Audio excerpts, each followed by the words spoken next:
Y quiero esta noche leer un pasaje en Deuteronomio, el libro de Deuteronomio capítulo 20. Voy a leer desde el versículo 1 al versículo 8 voy a leer. Deuteronomio capítulo 20, desde el versículo 1 al versículo 8. Cuando salgas a la guerra contra tus enemigos, si vieres caballos y carros y un pueblo más grande que tú, no tengas temor de ellos, porque Jehová tu Dios está contigo, el cual te sacó de tierra de Egipto. Y cuando os acerquéis para combatir, se pondrá en pie el sacerdote y hablará al pueblo y les dirá: Oye Israel, vosotros hoy juntáis hoy en batalla contra vosotros, vuestros enemigos. No desmaye vuestro corazón, no temáis ni os azoréis, ni tampoco os desalentéis delante de ellos, porque Jehová vuestro Dios va con vosotros para pelear por vosotros contra vuestros enemigos, para salvaros.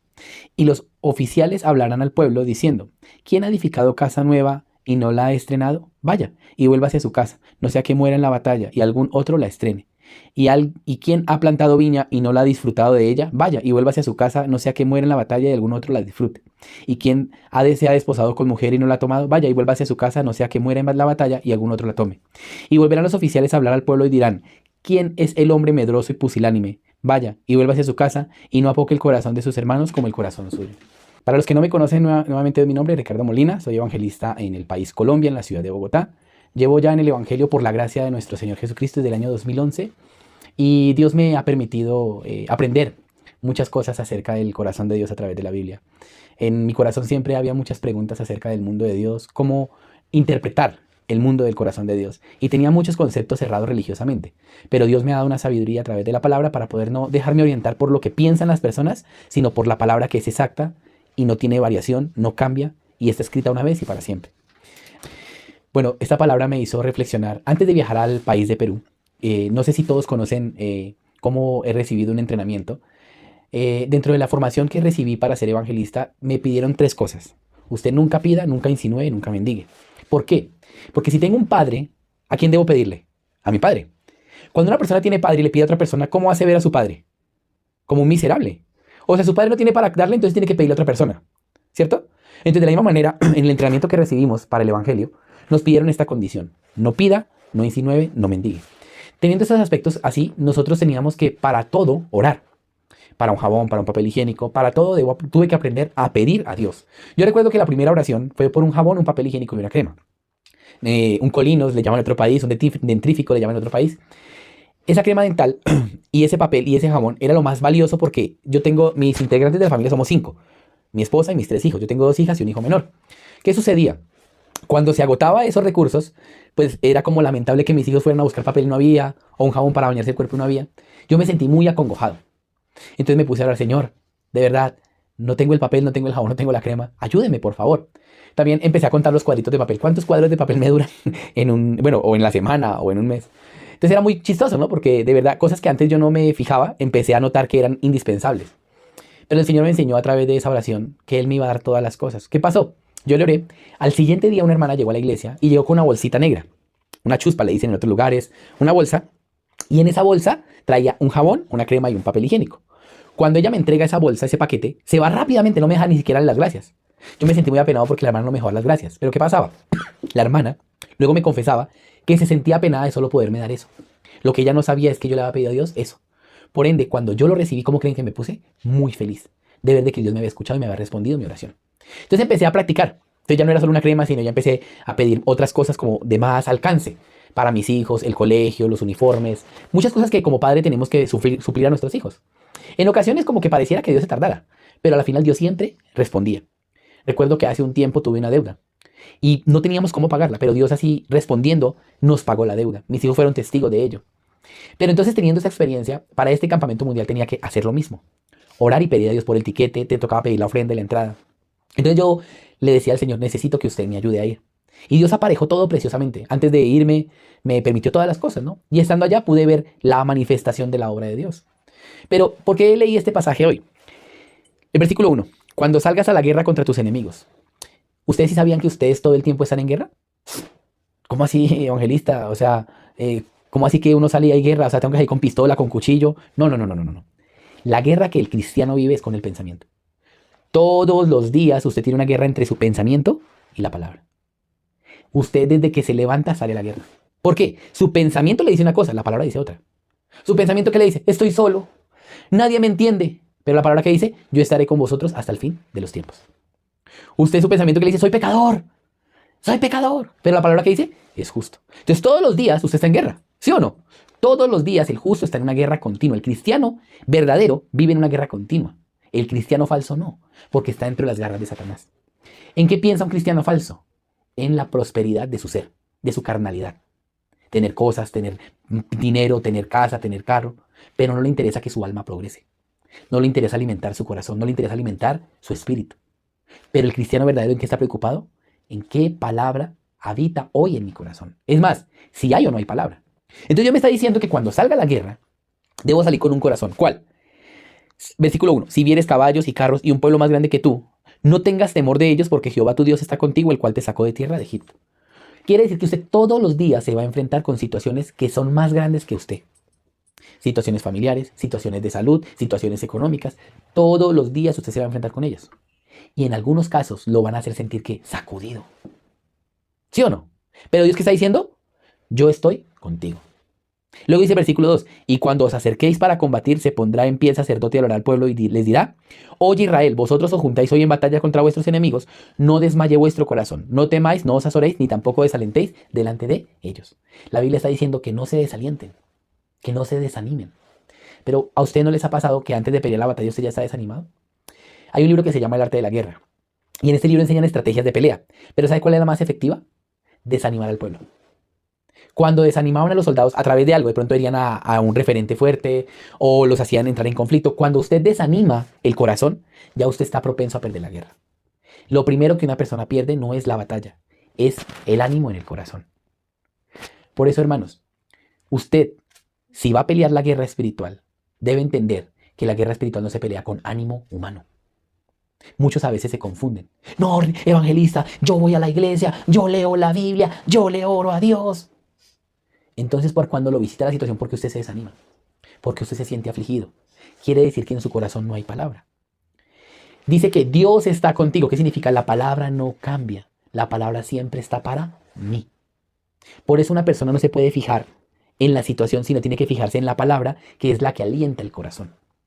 Entonces, versículo 4 dice, porque Jehová vuestro Dios va con vosotros para pelear por vosotros contra vuestros enemigos para salvarlos.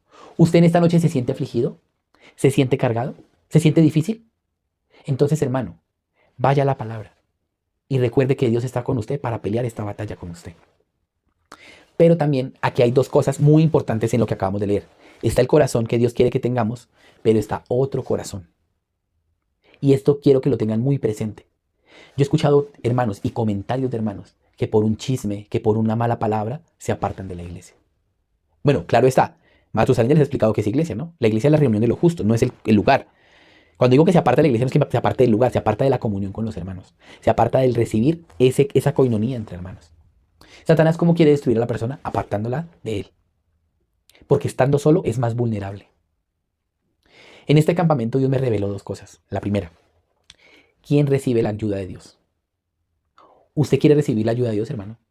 ¿Usted quiere ser una persona que Dios le ayude? Pues primero debe reconocer que en usted no hay, que en usted no puede. Noé, antes de fabricar el arca, por revelación de Dios, tuvo que reconocer que él merecía ser destruido por Dios.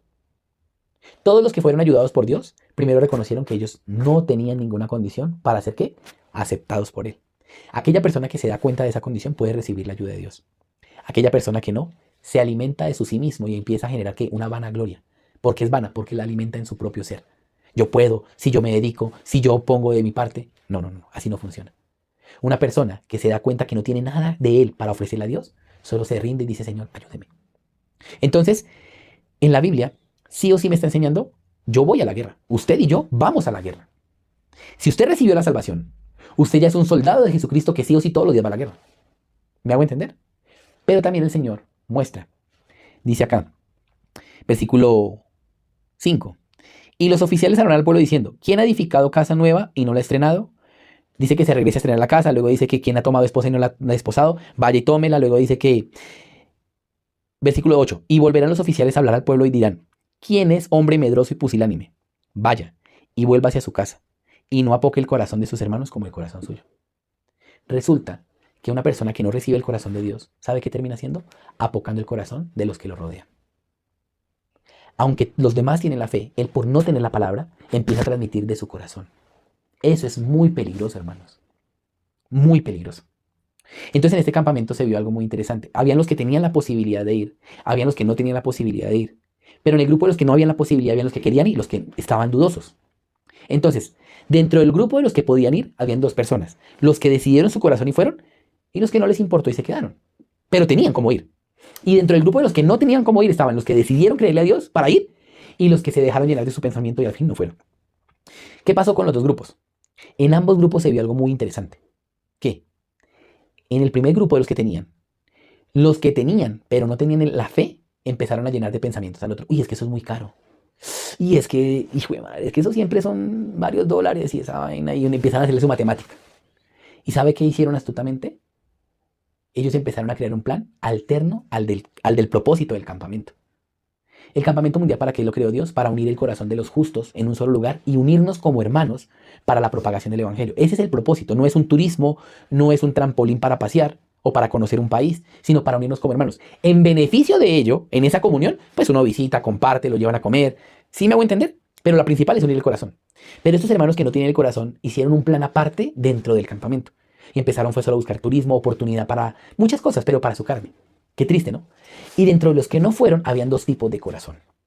El que estaba como con el que sí voy, como que en el que voy, y el que sí quería ir. Pero había un caso muy particular que me pasó a mí, porque uno de mis hijos quería ir al campamento. Pero yo que pude identificar en el corazón de él, hijo, no es conveniente que en este caso vayas. No con ese corazón. Claro, mi hijo no me entendía, porque pues lamentablemente uno como padre ve unas cosas que los hijos no ven. Pero afortunadamente mi hijo no fue. ¿Saben por qué digo afortunadamente? Porque allá fue unos jóvenes que lograron ir con el mismo corazón que tenía mi hijo. Pero yo vi cómo perdidamente se dejaron arrastrar por muchas cosas allá y terminaron haciendo cosas que no tenían que hacer dentro del evento. Entonces yo le agradecí a Dios, gracias por guardar la vida de mis hijos, porque no era el momento. Pero para otro campamento que me invitaron, que es el próximo año enero, voy a ir con los 5. Vamos a ir los 5 a Sucre, a Bolivia. Y ya yo sé que hay otro propósito para ir allá los 5 y Dios va a aparejar todo para que vayamos los 5. Pero hay una cosa que Dios me revela. Vamos a mirar el libro de Pedro, Segunda de Pedro capítulo 3. Segunda de Pedro capítulo 3. Cuando uno es padre ya uno empieza a entender muchas cosas del corazón de Dios. Antes no las entendía. Segunda de Pedro capítulo 3, versículo 9. Dice, el Señor no retarda su promesa, según algunos la tienen por tardanza, sino que es paciente para con nosotros, no queriendo que ninguno perezca, sino que todos procedan al arrepentimiento. Hermano, una pregunta. ¿Usted le ha orado a Dios y siente que Dios se demora en lo... Es más, ¿piensa que Dios no le contesta? A ver, levante la manito ahí en el chat. ¿Usted le ora a Dios y... Sí, evangelista, yo le oro a Dios. Y él ahora que no me responde. A ver, ¿quién levante la mano? A ver. O bueno, hágame una seña, algo. Si han experimentado que le han orado a Dios, pero sienten que todavía no responde. Sí. ¿Y cómo se siente el corazón? Como acongojado, ¿no? Como, ah, pero ¿por qué no me escucha? ¿Pero por qué no me respondió? ¿Sí? Que me faltó la fe, dice uno, ¿no? Pero, ¿qué está diciendo la Biblia? El Señor no retarda su promesa, como según algunos tienen por tardanza, sino que es paciente para con nosotros, no queriendo que ninguno perezca. Hay una pasaje en la Biblia que dice que el vino nuevo no se puede echar en odre viejo y el paño nuevo no puede ser cocido en paño viejo, porque el vino nuevo en odre viejo se rompe el odre y se riega el vino. Y el paño nuevo en vestido viejo se rompe ese vestido por estirar el paño nuevo. Eso traducido al lenguaje de nosotros, que es, si su corazón no está preparado para recibir, eso le puede hacer un daño a usted. Yo conozco personas obsesionadas con las palabras de Dios. No creyendo, sino obsesionadas. Y utilizan la Biblia a su acomodo para cumplir su deseo. Eso es muy peligroso, hermanos. Pero si usted es un hombre de fe o una mujer de fe, debe saber una cosa. Que yo estoy dentro de la voluntad de Dios y lo que Dios me permite, en su tiempo perfecto me lo permite. Yo también en ocasiones le oraba a Dios y pensaba que no me respondía. Para un campamento mundial también le oré y no vi respuesta de Dios. Pero ¿saben cuál fue la diferencia de esa vez a esta? ¿Saben? En esa vez yo no le pedí la guía a Dios. ¿Saben yo qué hice? Me llené solo de emociones. Sí voy a ir, sí voy a ir. Pero si me hubiesen preguntado, ¿con qué promesa vas a ir? ¿Saben yo cómo hubiera quedado? Mudo. Pero esta vez, antes de decir que yo quiero ir, pedí una promesa a Dios para ir. Fue diferente. Y Dios por la palabra me respondió para ir. He visto tantas cosas en la iglesia que puedo ver una cosa. Dios no retarda su promesa. Solo que Él es paciente para que mi corazón no se pierda. Donde yo hubiese recibido en ese entonces con ese corazón que tenía, hoy no estaría hablándoles esto a ustedes. Pero gracias a Dios que en ese momento me enseñó, me dolió aprender, sí. ¿El aprendizaje duele o no duele? Duele. El aprendizaje siempre duele. ¿Crecer duele o no duele? Duele. Hasta las articulaciones duelen cuando uno está creciendo. Más cuando uno se está estirando. Pero ese dolor nos da ¿qué? madurez. El dolor en el corazón nos da madurez espiritual. Por eso, un cristiano verdadero debe salir, que desde que se levanta sale a la guerra. Yo les hago una pregunta a los que están participando de este chat hoy. ¿Usted tiene promesa de salvación? ¿O solo tiene el conocimiento de la salvación? ¿Usted ya recibió la salvación o simplemente escuchó el evangelio? Quiero que se mediten en esto. Porque recibir la salvación significa que esa palabra que Dios me habló se depositó en mi corazón y automáticamente me empuja a hablar lo que Dios quiere que yo hable a través de esa palabra que fue revelada. Primera de Juan lo dice. Vamos a mirar qué dice Primera de Juan. Primera carta de Juan, capítulo 1. Primera de Juan, capítulo 1, versículo 1. Mira lo que dice. Lo que era desde el principio, lo que hemos oído, lo que hemos visto con nuestros ojos, lo que hemos contemplado y palparon nuestras manos tocante al verbo de vida, porque la vida fue manifestada y la hemos visto y testificamos y os anunciamos la vida eterna, la cual estaba con el Padre y se nos manifestó. Lo que hemos visto y oído, eso os anunciamos para que también vosotros tengáis comunión con nosotros, y nuestra comunión verdaderamente es con el Padre y con su Hijo, Jesucristo. ¿Qué hablaban los discípulos? Lo que vieron, lo que oyeron y lo que fueron, ¿qué? Testigos de ello, palparon, dice. Ninguno que no haya palpado el evangelio puede hablar del evangelio. Le van a hablar de muchos términos escatológicos, de hermenéutica, le van a hablar de griego, arameo, le van a hablar de una serie de babosadas, qué pena la palabra, pero son barrabasadas solo para enredar al pueblo con falacias. Pero el verdadero siervo de Dios habla lo que ha visto, lo que ha oído, lo que ha palpado a través de la palabra. Si usted no ha palpado la palabra, si no ha palpado el corazón de Dios, usted no puede decir que es hijo de Dios. Puede que haya escuchado algo del evangelio, pero solo el que lo ha palpado puede testificarlo con veracidad. Entonces, ¿Dios qué quiere? Que no nos llenemos nuestra cabeza de emociones, de prejuicios, sino que tengamos la certeza. Porque Dios es verdad y todo hombre mentiroso. ¿Qué significa esto? Que Dios sí o sí, lo que Él dijo, y eso vamos a mirar Génesis capítulo 1. Génesis capítulo 1. Vamos a mirar cómo terminan unos versículos de Génesis capítulo 1. Vamos a mirar el versículo 11. Después dijo Dios, produzca la tierra hierba verde, hierba que dé semilla, árbol de fruto, que dé fruto según su género, que su semilla esté en él sobre la tierra. Y fue así. Sigamos mirando más adelante.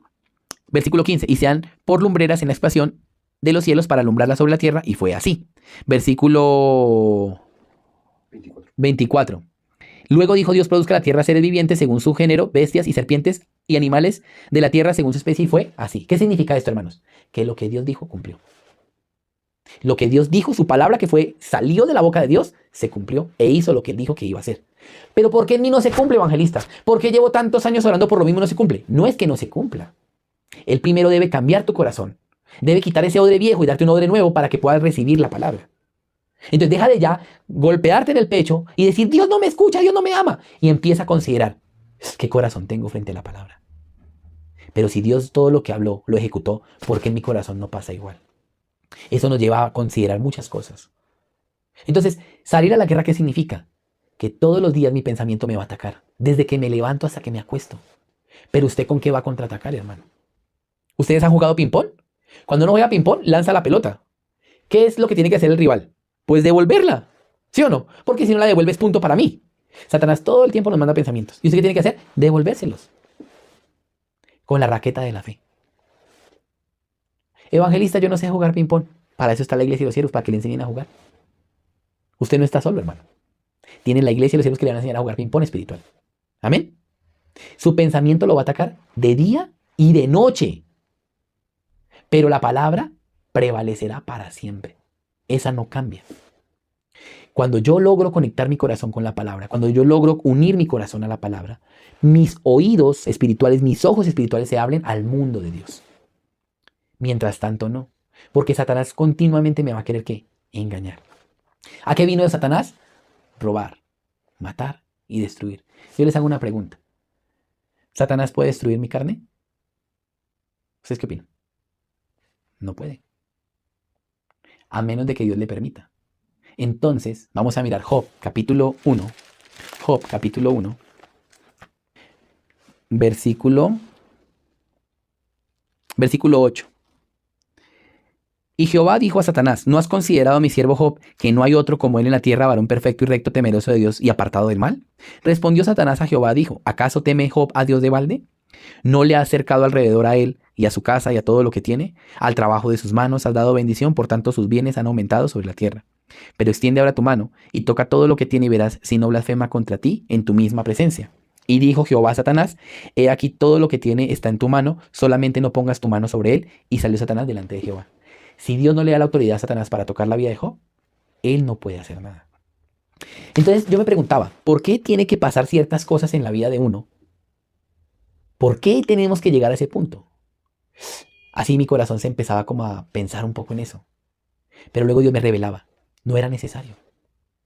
Si Job hubiese entendido que la justicia que él tenía no era de Dios, sino era del mismo, y la hubiese votado, no era necesario. Pero Job tardó 42 capítulos para entender que, vamos a mirar, cuando tengan tiempo hacemos un estudio de la vida de Job. Ese libro de Job es maravilloso. Matusalén ya lo ha hecho, Matusalén ha hecho el estudio del libro de Job. Quiero que vuelvan a escuchar ese video, es espectacular. Job 42, versículo 1. Respondió Job a Jehová y dijo, yo conozco que todo lo puedes y que no hay pensamiento que se esconda de ti. ¿Quién es el que oscurece el consejo sin entendimiento? Por tanto yo hablaba lo que no entendía, cosa demasiado maravillosa para mí que yo no comprendía. Oye, te ruego y hablaré, te preguntaré y tú me enseñarás. De oídas te había oído, mas ahora mis ojos te ven. Por tanto me aborrezco y me arrepiento en polvo y ceniza. Hasta el capítulo 42 de Job pudo entender que era polvo y ceniza. Pero si usted lee más atrás, él no se veía como polvo y ceniza, se veía como polvo de oro, como alguien ilustre, alguien que todo el mundo pedía consejo. Entonces nuestro corazón cuando está enaltecido no puede ver a Dios. Entonces Dios humilla mi corazón para poderlo ver. Por eso es necesario la situación, para humillar mi corazón y poder reconocer a Dios. Amén. Nosotros en la Biblia vamos a encontrar diferentes pasajes donde la Biblia nos enseña qué significa humillar el corazón. Porque muchos de nosotros no sabemos humillar el corazón y lamentablemente vivimos en nuestro pensamiento, arraigados a nuestro ser. Por eso en el libro de Isaías, vamos a mirar qué dice Isaías, Isaías capítulo 55, versículo 7. Deje el impío su camino y el hombre inicuo sus pensamientos y vuelva hacia Jehová, el cual tendrá de él misericordia, el Dios nuestro, el cual será amplio en perdonar. La primera parte dice, deje el impío, ¿qué? Su camino. Yo le preguntaba a los hermanos, ¿cómo se hace un camino? Caminante no hay camino, se hace camino al andar. Hay una canción que dice así. ¿Qué significa eso? Para que sea un camino es porque usted muchas veces ha pasado por él. ¿Me hago entender? Entonces, cuando una persona lleva mucho tiempo siguiendo su pensamiento, ya ha hecho un camino de él. Se le hace normal vivir así. Entonces, cuando llega la palabra y le estorba el camino, le interrumpe el camino, la persona rápidamente ¿qué? Se molesta. ¿Sí o no? Se enoja. Por lo general nuestros hijos quieren tener su camino. Yo hago así. Pero el padre ¿qué hace? Le estorba el camino. Entonces el hijo ¿qué hace? Gracias padre porque me has estorbado. ¿Así dice el hijo? ¿Por qué te metes en mi vida? ¿Por qué me estorbas mi vida? ¿Por qué no me dejas hacer mi vida? ¿Sí o no? Pero el camino que él lleva, el padre que se da cuenta, por ahí no es. Entonces Dios sabe que nuestro camino es equivocado. ¿Pero qué hacemos nosotros? No, yo conozco mi camino. Pero dice diciendo, tu camino no deja que te acerques a mí.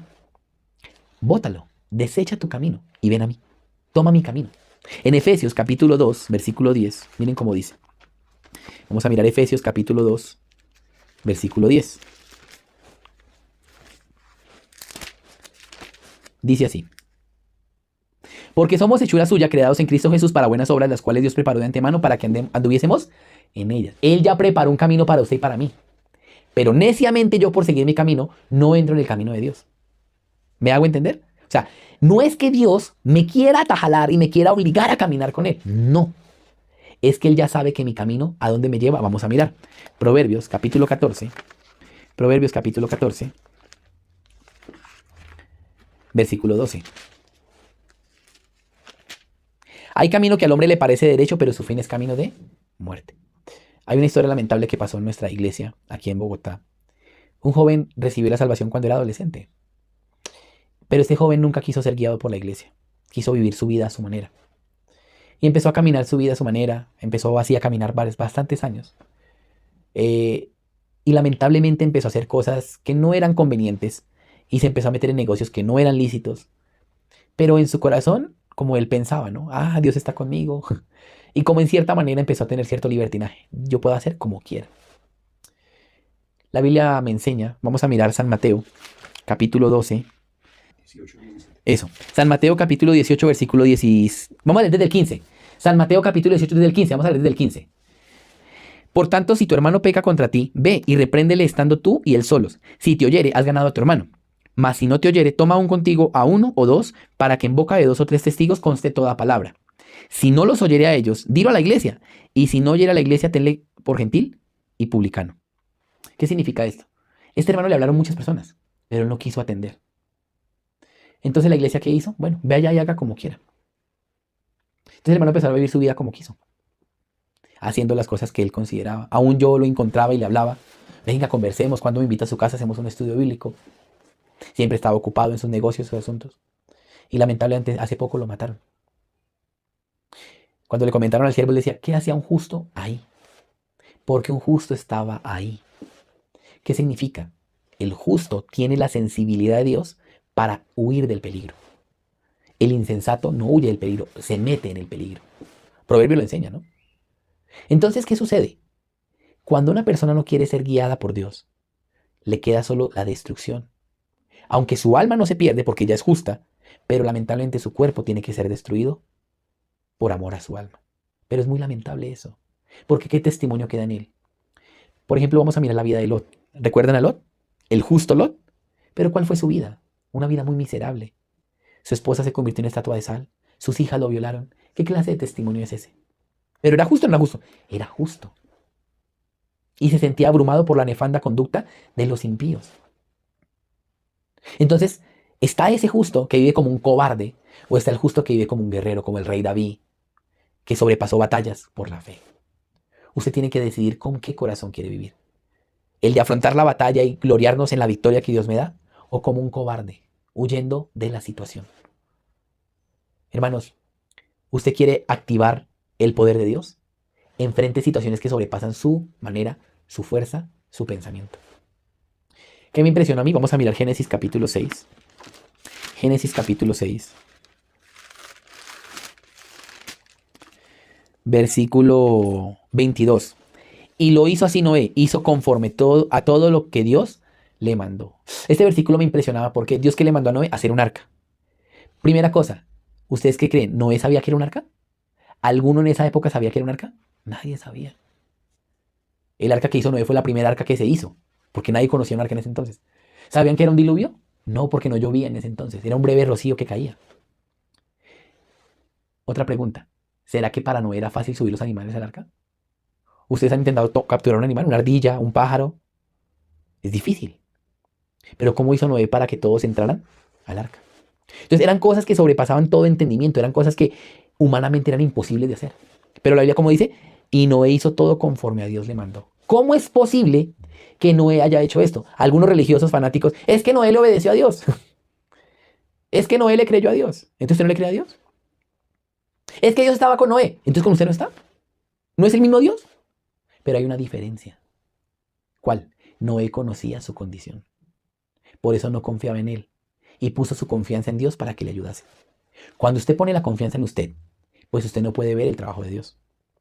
Pero cuando usted bota su confianza en sí mismo y la pone en Dios, puede ver la revelación de Dios en su vida.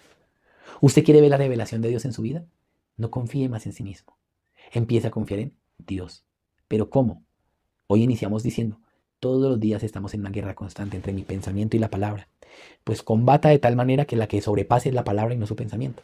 ¿Cómo se logra esto? Tiene los devocionales, lectura bíblica, comunión, prédicas, muchas herramientas. Si se siente tan sacudido su corazón, pida la ayuda a la iglesia. Hay varios hermanos en el mundo que le pueden ayudar. Usted no está solo.